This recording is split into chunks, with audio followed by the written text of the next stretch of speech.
Our story starts back in 1844 in not-so-merry England, where a group of weavers, fed up with the high price of company store groceries, pooled their money to buy their own food, creating a new form of business, the cooperative.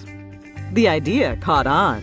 Here in the U.S., President Roosevelt gave electric cooperatives a jumpstart with the founding of the Rural Electrification Administration, the REA, telling American farmers and ranchers, if you want electricity, you can do it yourselves. And they did.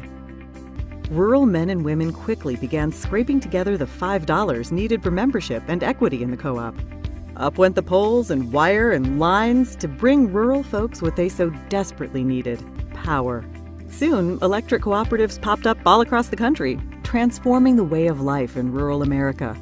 Today, there are more than 900 electric co-ops in the U.S., bringing electricity to some 42 million Americans. So how do cooperatives work? First off, cooperatives are not for profit. Money comes in from members when they pay their electric bills. Money goes out to pay co-op expenses. A little bit is set aside for emergencies and the future. Any leftover is returned to members. Pretty sweet, huh? But it's not just about the money. Co-ops exist only to serve their members. They have a unique set of cooperative principles. All may join, regardless of race or gender or creed. That's the first principle of cooperatives: voluntary and open membership. Members vote for the directors to lead their co-op. They vote yay or nay on big issues. Majority rules. That's the principle of democratic member control. Everyone pays a little money to become a member. An owner. We call that principle participating economically. Cooperatives believe and invest in education, training, and information. That makes them smart and sets them apart. Cooperatives stand on their own two legs. Decisions are made locally for local people. We call that principle autonomy and independence. But cooperatives also work together. They join forces to restore outages after storms, get financing, do research, and speak up in the halls of government.